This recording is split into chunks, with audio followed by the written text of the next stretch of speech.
Gálatas 4.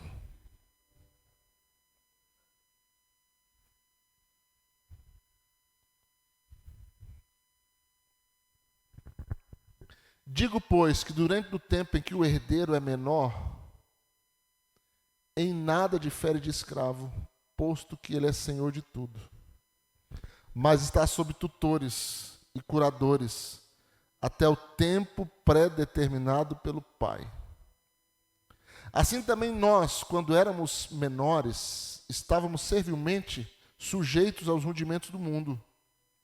Vindo, porém, à plenitude do tempo, Deus enviou o seu Filho, nascido de mulher, nascido sob a lei, para resgatar os que estavam sobre a lei, a fim de que recebêssemos a adoção de filhos. E porque sois filhos, enviou Deus ao nosso coração o Espírito do seu Filho, que clama, Abba, Pai. De sorte que já não és mais escravo, porém filhos, e sendo filhos, também herdeiros por Deus. Pai, nós te louvamos pela tua palavra, Senhor. Te agradecemos, ó Deus, por essa noite, por esse momento, por esse dia que o Senhor reservou. Pedimos que o Senhor fale profundamente ao nosso coração, que o Senhor venha revelar, que o teu Espírito venha falar. Não seja a palavra de homens, mas seja a palavra de Deus, seja a palavra vinda do céu, um maná fresco do Senhor, uma revelação do teu Espírito fresca para o nosso coração. E que o teu nome seja glorificado nessa noite, e que toda obra de Satanás seja desfeita e anulada, para a glória do nome do Senhor Jesus. Fala com liberdade aos nossos corações, é o que nós te pedimos, em nome de Jesus. Diga amém. Poder sentar, irmãos. Essa questão da paternidade é uma coisa muito fundamental na vida do ser humano. Deus, quando criou o homem, lá no Éden, Deus o criou como filho. Deus o criou todo cercado de cuidados. E 3 coisas Deus, como Pai, estabelece na criação, e essas coisas elas têm que refletir para o contexto familiar, para a vida relacional de um pai para com o filho.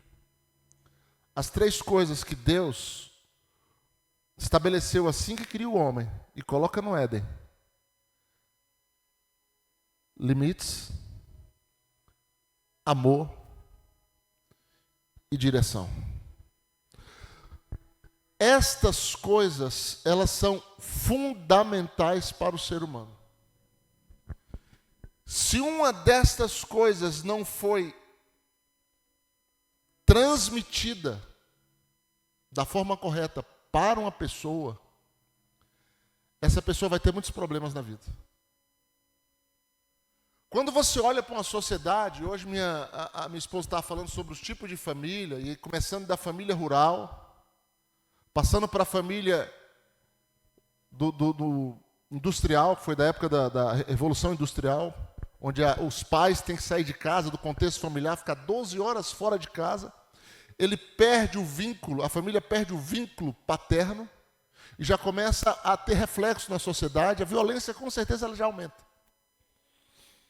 E aí chega a família pós-guerra, onde as mães assumem os lares, porque os maridos estão fora, os maridos, muitos deles não voltaram da guerra. Ela assume os lares sozinhas, elas têm que sair para o mercado de trabalho, muitas vezes elas têm que constituir nova família, aí vem uma pessoa que não é o pai. E nós temos uma geração órfã ali, depois da guerra. E essa geração órfã, principalmente nos Estados Unidos, é justamente a geração que vai gerar um movimento sem limite, que é o movimento hippie. É um movimento que ele aparece para quebrar limites, para quebrar regra. Não tem limites para o sexo, não tem limite para drogas, não tem limite para... É uma revolta contra a sociedade. E é interessante que esse movimento ele traz algo que, de certa forma, é algo que é até válido para a sociedade, que é um movimento também que se levanta contra a guerra, que é a guerra do Vietnã. Por quê? Porque eles são frutos de uma situação pós-guerra também. Mas o mais interessante desse movimento é a falta de limite. E o reflexo da falta de limite está justamente na ausência paterna. E desde o Éden, Deus estabeleceu isso. Quando Deus fala para Adão, olha, você pode comer de tudo. Você pode usufruir de tudo aqui no jardim. De toda árvore, mas daquela você não toca. Quando Deus fala isso para Adão, como um pai que quer proteger o filho, ele está dando o que para ele? Limites. Ele está dando limite. E o ser humano, quando ele procura viver sem limite, ele não respeita o próximo. Ele começa a viver como um animal, ele começa a ver uma pessoa sem condições de socialização com as pessoas. Então Deus estabeleceu isso. Essas três coisas. Deus deu amor por quê? Porque Deus era presente. Gente, olha. Muitas vezes o que o filho quer não é que o pai meta a mão no bolso e dê dinheiro. Não é que o pai dê uma caixa de chocolate. Não é que o pai compre uma bicicleta. Muitas vezes o que o filho quer não é isso. O filho quer a presença. O filho quer a presença. Eu lembro de uma história de um garoto que o pai sempre dava dinheiro para ele. Sempre dando dinheiro para ele. E ele foi só juntando aquele dinheiro. Um dia ele chegou para o pai e perguntou assim: pai, quanto é que o senhor ganha por dia? Ele, por dia eu ganho tanto, meu filho. Ganho R$300, vamos dizer, por dia. Aí ele estava com R$50. Exemplo. Ele falou: pai, porque eu quero comprar parte do seu dia para estar com o senhor. Esse vazio que a pessoa sente, que a pessoa tem por causa da ausência paterna, ela não é preenchida por coisas, ela não é preenchida por presentes. Ela não é preenchida, que é muito comum hoje é uma coisa terrível isso. É a questão do celular.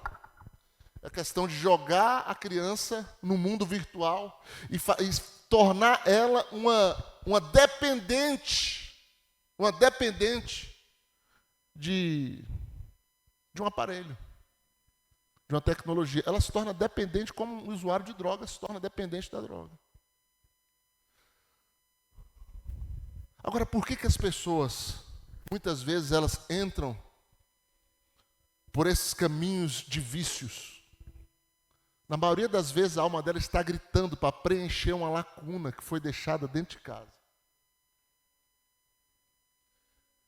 E na maioria das vezes, essa lacuna foi deixada pelo pai. É claro que tem a parte da mãe, mas hoje é dia dos pais, então segura aí, papai. Vai segurando aí. É deixada grande parte pela questão do pai. Outra coisa, criança que não tem direção na vida. Ela não sabe o que quer. Ela não sabe o que vai ser, ela não sabe para onde vai, ela não tem rumo. Eu estava conversando com um rapaz que foi aqui da nossa igreja, quando nós éramos lá, tem muito tempo. E ele falando dos filhos dele. E eu conheço muito bem ele, eu sei o tipo de pessoa que ele é. E a forma como ele falou do filho, a culpa toda estava nele. O filho dele não se encontrava, o filho dele fez uma faculdade, trancou, já estava em outra, o filho dele estava indo para lá e para cá, ou seja, sem direção. O que é isso? Ausência paterna. Ausência paterna, porque o pai que dá a direção. Você vai pegar aquela família rural, que é a inicial, que foi a Casa Trator de Manhã, o que o filho fazia? Ficava com o pai. Por quê? Porque ele ia herdar a profissão do pai. Ele queria ser o que o pai era. Isso aí, irmão, às vezes é até instintivo. o filho querer seguir os passos do pai. Isso às vezes é até instintivo, até natural.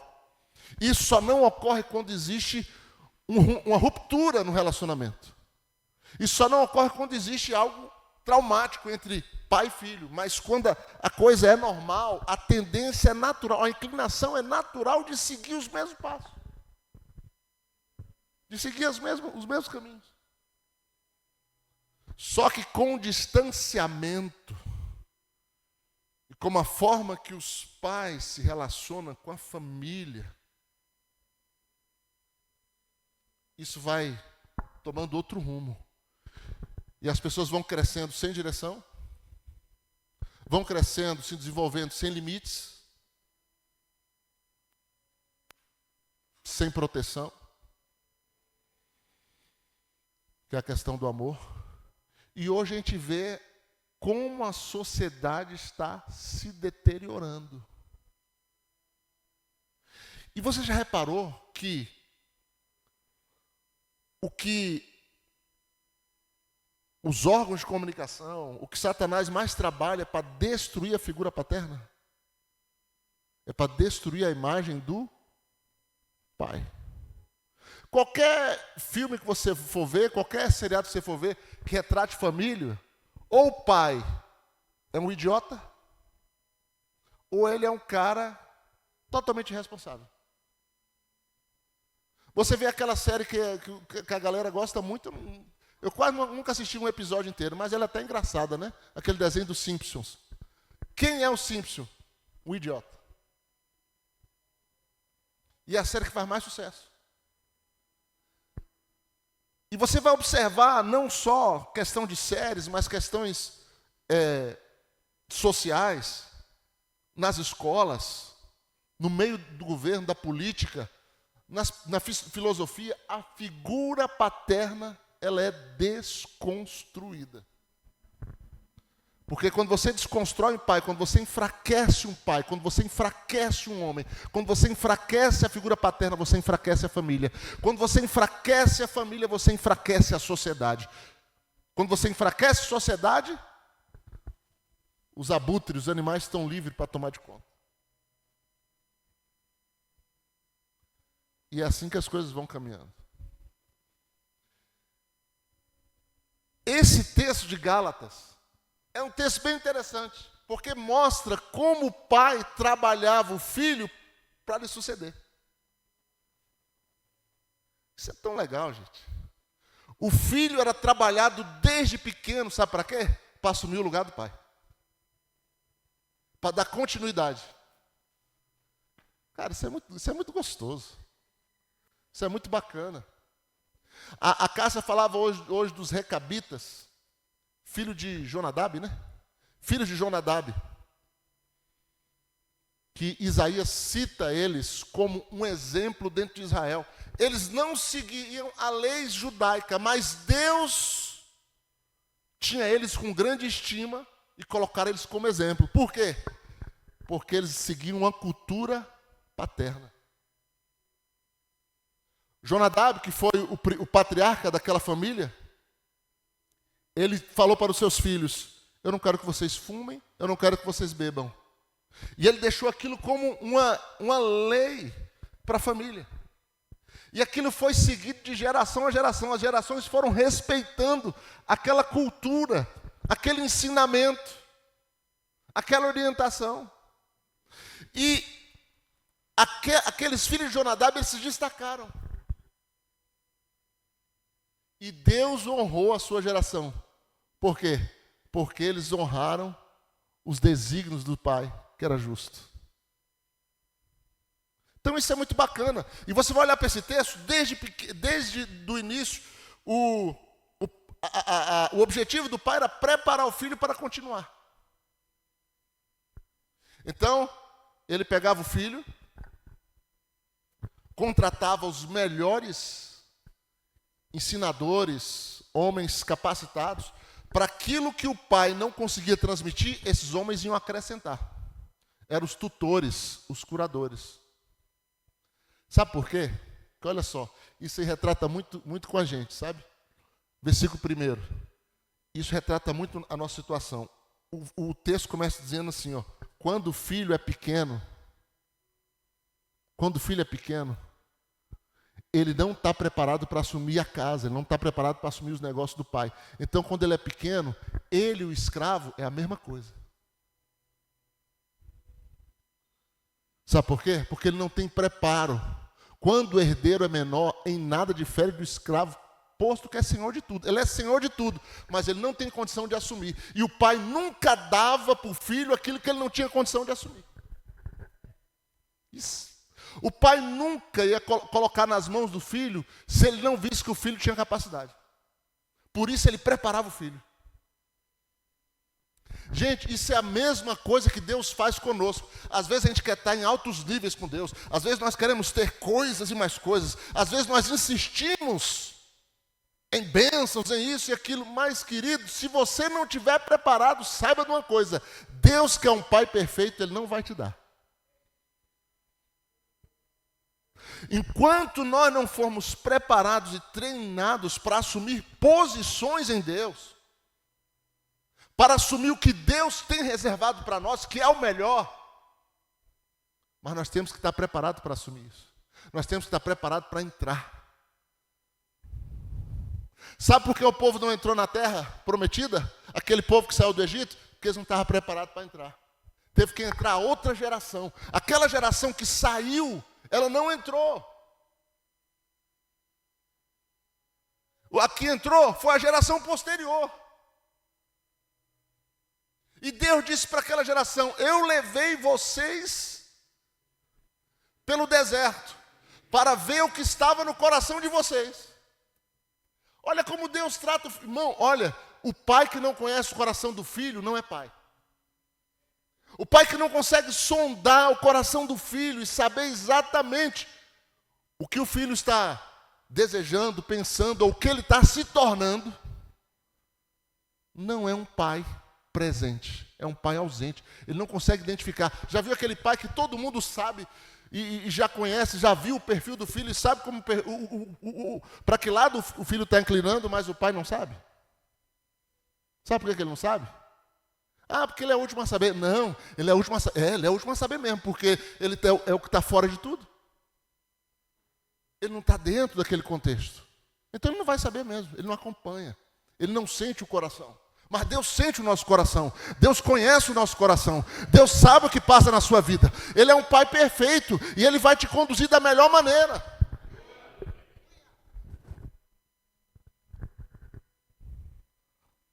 Jesus, quando chega ali em Jerusalém, Ele ora para vocês, Ele ora para Jerusalém e fala assim: Jerusalém, quantas vezes eu quis pegar vocês, como a galinha pega os filhotes e colocar debaixo das asas, mas vocês não quiseram.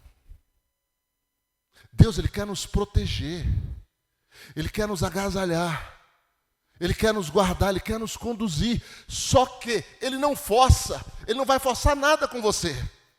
Nada com Deus é forçado, gente.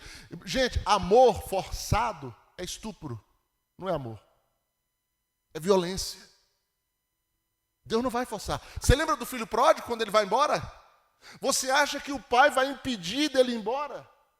O pai, porventura, o pai disse assim: não, você está doido? Tu acha que eu vou pegar a metade dos bens e dar para você? Tu acha que eu vou dividir a herança e te dar? Não, você está maluco, eu não vou fazer isso não.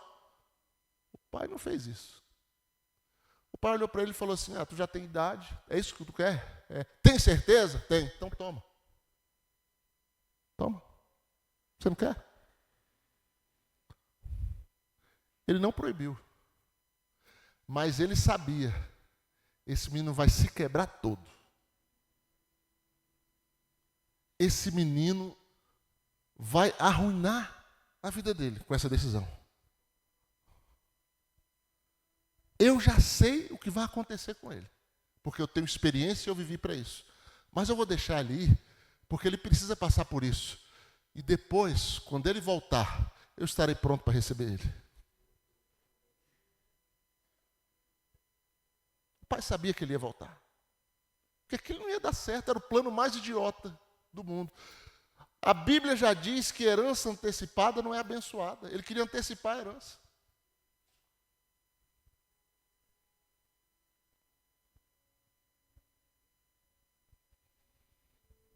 E o pai não impediu. Eu estava em Curitiba, lá no EFOL. Nós tivemos, nem lembro quantos dias foi, meu Deus. 13 dias, não sei. Eu sei que toda tarde tinha aconselhamento. A gente participava dos aconselhamentos. Toda tarde, aí uma pessoa era que ia ser aconselhada e ela colocava a vida dela para fora. Irmãos, foram umas 9 ou 10 pessoas, aconselhamento que a gente participou, ouvindo a situação das pessoas. Não teve uma que não tivesse problema com o pai e com a mãe. Problema com o cultismo. Todas tinham problema nessas áreas. Mas teve um rapaz, nossa, aquele rapaz me quebrou. Era um rapaz de 32 anos. O pai dele foi embora quando ele tinha 6. E ele era o mais velho da casa. E ele, contando aquela história, fala: até hoje eu lembro da cena, meu pai saindo. E eu querendo fazer alguma coisa para ele não ir, e eu não podia fazer. E aquele menino foi crescendo, sempre esperando o pai voltar. E o pai não voltou. E ele, aos 9 anos, já começou a ajudar em casa. Ou seja, ele assumiu a posição que não era para ele. Uma criança.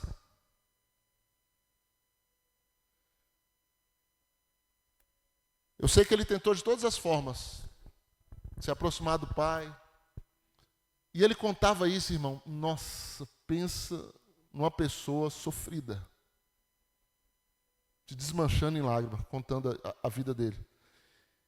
Quando ele chegou na maioridade, os relacionamentos dele não deu certo. A vida dele, tudo dando errado na vida dele. Ele se converte, vai para a igreja, mas ainda assim ele continua com esse sofrimento. E ele tentando por tudo reatar com o pai. E ele não consegue. E eu olhava para ele assim, e depois que ele desabafa aquilo tudo, eu falei assim: rapaz, eu olho para você, você tem 32 anos, mas eu vejo uma criança de 6 anos esperando o pai. Ele era a mesma criança de 6 anos esperando o pai. Alguém que o pai deixou, ficou sozinho, desprotegido, e começou a ser colocado em cima dele pesos que não era para ele. Agora tu imagina, como é que fica uma pessoa dessa? Ele tinha tentado suicídio 2 vezes, tá?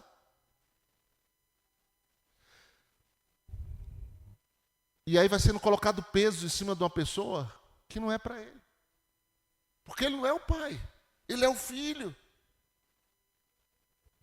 Ele precisava do pai, mas o pai não estava lá. E ele começou a ser o pai da casa. E eu falei: a única coisa que você pode fazer agora é perdoar o teu pai e aceitar ele como ele é. Porque não adianta você tentar. Ele poderia ter sido isso, isso vai ser mais destrutivo para você. Então você perdoa e você aceita ele como é.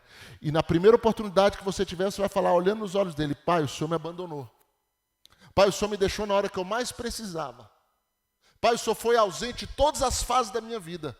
Mas ainda assim eu perdoo o Senhor e eu aceito o Senhor.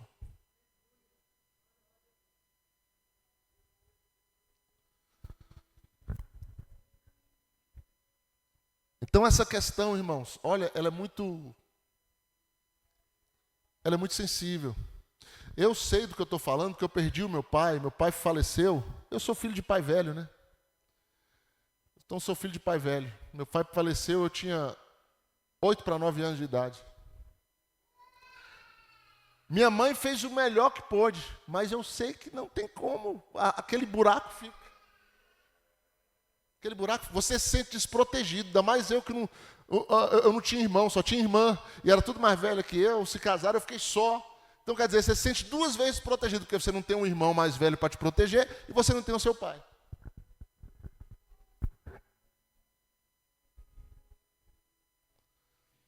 E aí, irmãos, se a gente não encontra Deus como Pai, se a gente não encontra o verdadeiro Pai, aquele que é perfeito, aquele que nos ama, embora nós sejamos como somos, aquele que nos entende, aquele que nos acolhe, aquele que nos ama, aquele que enxuga nossas lágrimas, aquele que supre as nossas necessidades, aquele que está presente conosco em todas as horas, aquele que preparou um lugar de repouso para nós quando nós deixarmos essa nossa jornada. Nós precisamos ter um encontro verdadeiro com o nosso genuíno Pai Celestial. Independente do teu relacionamento com o teu pai terreno, você precisa ter um encontro verdadeiro, genuíno com o Pai Celestial, com o Pai Criador dos céus e da terra, com o Pai que está esperando o filho pródigo voltar. Porque não adianta se rebelar contra Deus, porque minha vida foi assim, foi assado. Irmão, e aí? Quem tem vida perfeita? Quem tem vida certinha? Quem tem família perfeita? Quem tem pai perfeito? Eu estava ouvindo o pastor Eurípides Mendes, o testemunho dele, irmão, meu Deus. Primeira vez que ele abraçou o pai dele na vida, foi atrás de umas grades. Das grades, o pai preso. Primeira vez que ele abraçou o pai na vida. Ele fala que o pai dele, ele conta que o pai dele era um tirano, era duro, implacável. Sabe aquela pessoa que joga só peso, peso, peso, só exige, só exige. E o que acontece com os filhos? Os filhos começam a se revoltar. Aí um dos irmãos dele entra para as drogas.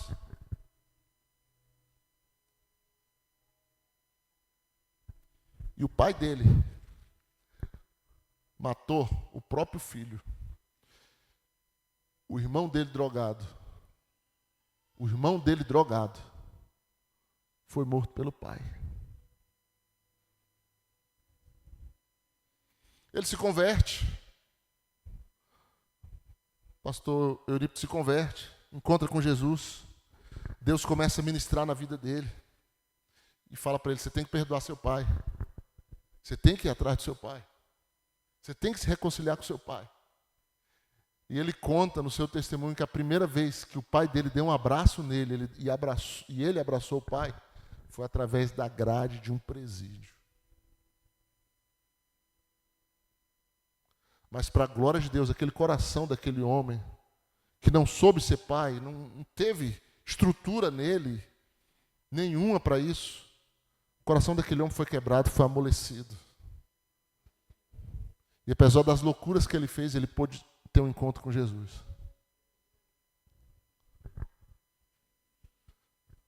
Mas é uma situação que a maioria das famílias enfrenta, irmãos. Essa descompensação, esse descontrole. E nós, como os crentes, nós, como os filhos de Deus, nós precisamos exercer o perdão, exercer a misericórdia. Precisamos ajudar aos nossos pais e precisamos ser pais que os nossos pais não foram. Mas ser pai que os nossos pais não foram não é aquela história assim, meu pai não me deu nada, não deu o que eu precisava, eu vou dar para o meu filho tudo que eu não recebi do meu pai. Não, não é assim também. Não é você querer super proteger, não é você querer não dar disciplina, não dar limite, porque, afinal de contas, meu pai me deu limite, me deu disciplina demais, então eu não vou dar nenhum para os meus filhos. Não, isso aí você vai estragar.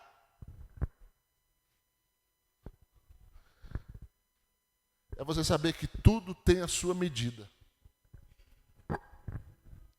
E o mais importante é você ser um exemplo dentro da sua casa.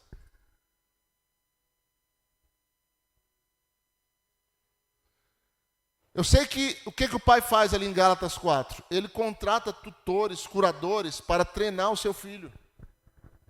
para capacitar o seu filho, para que ele possa cuidar dos negócios do pai.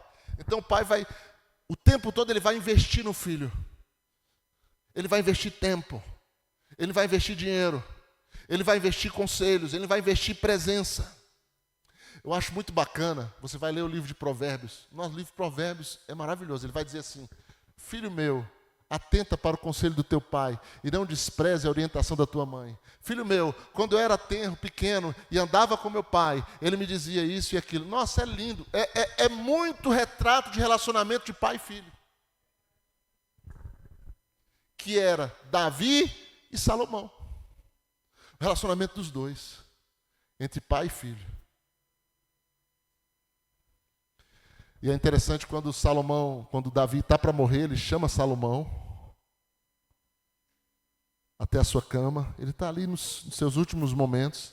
Ele fala para Salomão: Salomão, eu estou indo pelo caminho de todos os viventes, mas eu quero dizer uma coisa para você. Guarda os meus ensinamentos e ser homem.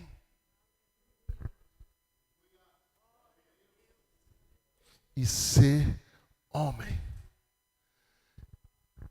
Os pais não param para falar, para transmitir nada para o filho, a não ser cobranças, a não ser descarregar estresse. Eles não param para olhar no olho, para conversar, para dar esse tipo de instrução que mexe com o coração da criança. Gente, uma criança, um jovem, ou mesmo um adulto, que ouve isso do seu pai no leito de morte, ele não esquece disso nunca. Aí, Provérbios, que o próprio Salomão escreveu, vai endossar dizendo: ensina a criança no caminho que deve andar, porque quando ela for velha, não vai desviar dele. Mas como é que ensina? Primeiro, pelo exemplo. Segundo, pelo diálogo. E terceiro, pela correção. Mas o primeiro tem que ser o exemplo. A pessoa que corrige e não dá exemplo é o hipócrita. O filho olha assim e fala assim: não, ele me bate, ele me espanca, mas ele faz pior do que eu. E para que é desse jeito? Ele exige do filho o que ele não faz. Ele exige do filho o que ele não é exemplo.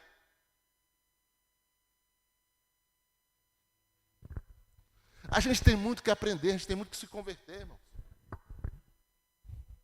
Se a gente não tem nada para dar, então dá o exemplo pelo menos. Não tem coisa melhor que você possa dar para o seu filho.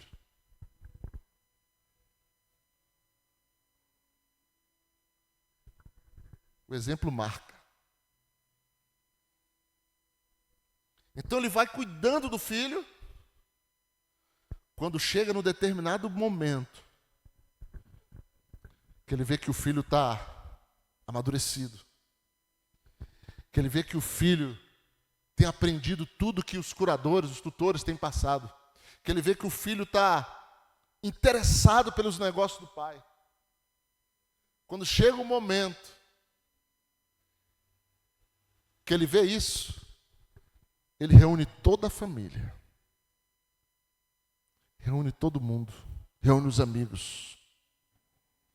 Ele deixa o filho dele num local especial, dá uma roupa especial para ele. Uma roupa nobre.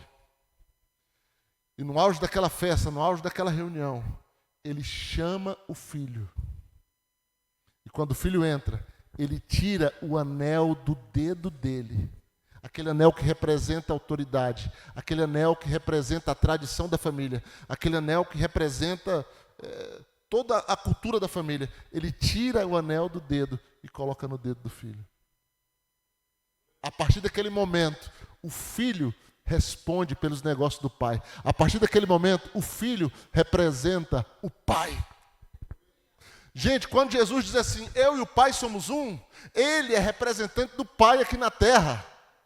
Ele é a imagem do Deus invisível. Ele está transmitindo tudo que o pai falou para ele. Gente, isso é maravilhoso. Isso é um retrato retrato do que deveria ser o nosso relacionamento com os nossos filhos. Os nossos filhos absorver de nós os ensinamentos. Os nossos filhos absorver dos pais a cultura, o caráter, o padrão de vida, a espiritualidade, os exemplos. Os filhos absorver tudo isso que os pais carregam, que o pai carrega, e ele transmitir isso à próxima geração.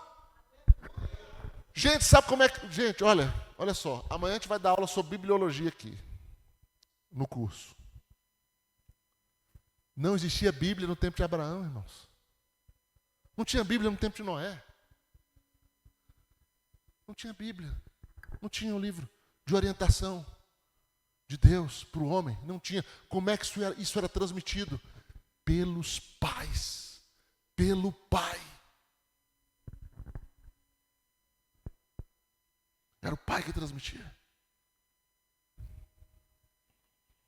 Deuteronômio 5, 7, quer ver? Vamos lá. A gente já vai encerrar.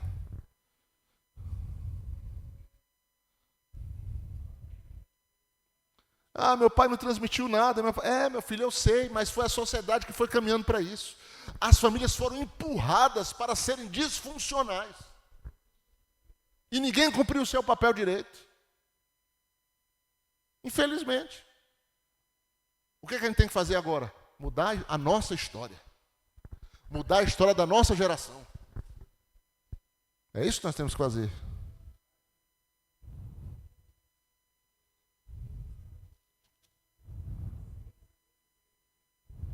É 6, desculpa, não é 5, não é 6.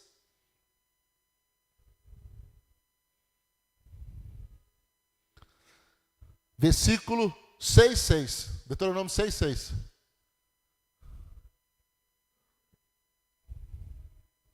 Estas palavras que hoje te ordeno estarão no teu coração. Versículo 7. Tu as inculcarás aos teus filhos.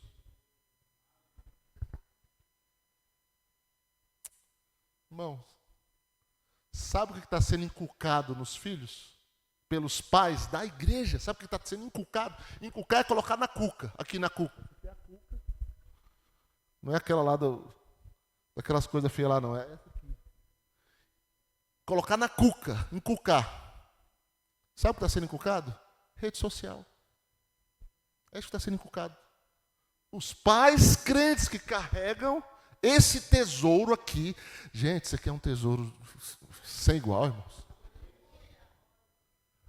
Eles estão inculcando rede social nos filhos.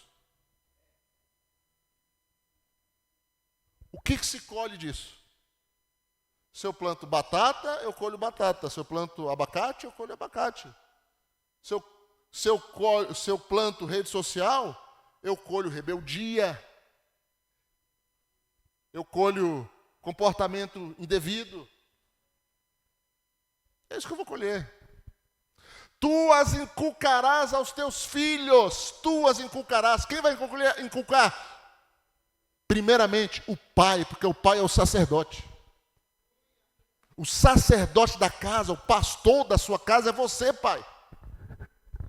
Você é o pastor da sua casa. Se a casa vai mal espiritualmente, o principal responsável, o pai. Se a casa vai bem espiritualmente, parabéns para o pai. Esse negócio da mulher ser a coluna da casa é uma vergonha para o homem. Infelizmente isso é uma realidade hoje, mas é uma vergonha para o homem, porque tem que ser a coluna, é o pai, é o homem. Coluna serve para quê, gente? Para aguentar peso. Para aguentar peso. Aí tu vai botar peso e mais peso em cima de uma mulher. Você tem que aliviar o lado dela, não aumentar.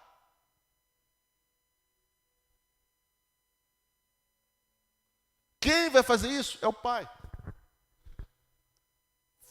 Inculcarás de que maneira? Falará assentado em tua casa. Está em casa sentado?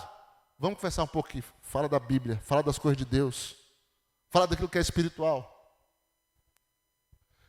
Os meus filhos,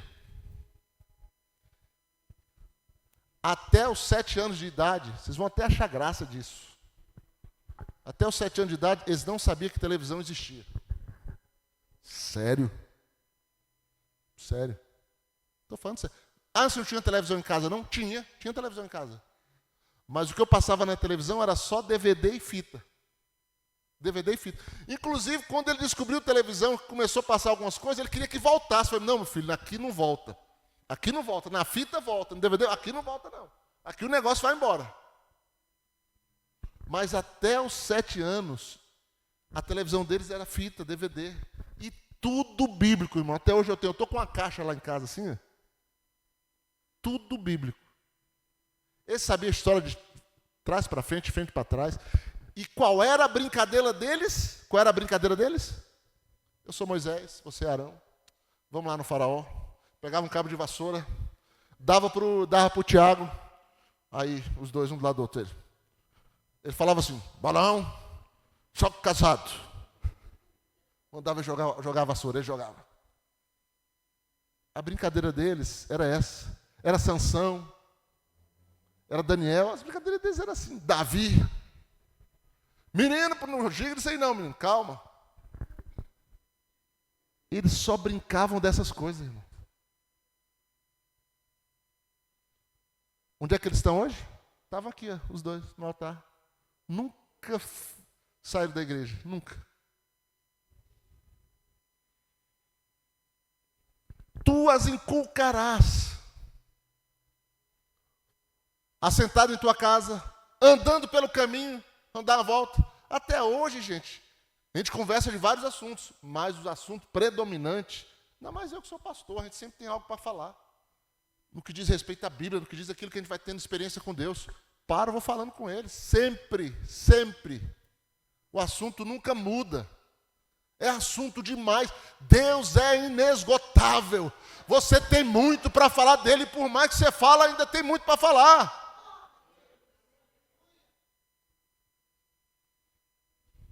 Falando pelo caminho, andando pelo caminho, ao deitar, ao levantar, passa. Também atarás como sinal na tua mão, e te porás como frontal entre os teus olhos. Isso é metáfora, né? Mas, ou seja, você vai tomar todo o tempo dele com as coisas de Deus. Vai preencher o tempo dele com as coisas de Deus, com as coisas espirituais. Irmãos, para concluir, eu pergunto para você, que herança você está deixando para os teus filhos? Você que é pai, principalmente. Que herança você está deixando para os seus filhos? Ô, pastor, estou deixando o carro, estou deixando uma chácara, estou deixando... Está deixando só dinheiro? Está deixando só coisa material? Às vezes nem isso. A maior herança que você deixa é um legado espiritual. É um legado de caráter. Gente, você acha por que Israel até hoje chama Abraão de pai? Por quê? Ele era um homem rico. Porque ele deixou muitas terras para Israel? Ele era um homem rico. Mas por que chama ele de pai? Por quê? Pela fé que ele carregava. Pelo homem que ele foi. Você precisa ser lembrado por aquilo que você carrega dentro de você. Pelo homem que você é. Pela pessoa que você é. Por aquilo que você vai deixar eternizado na sua geração. Porque coisa material tudo vai acabar e deteriorar. Mas aquilo que é espiritual, aquilo que é eterno, permanece em nossas vidas e em nosso coração. Amém? Vamos ficar em pé?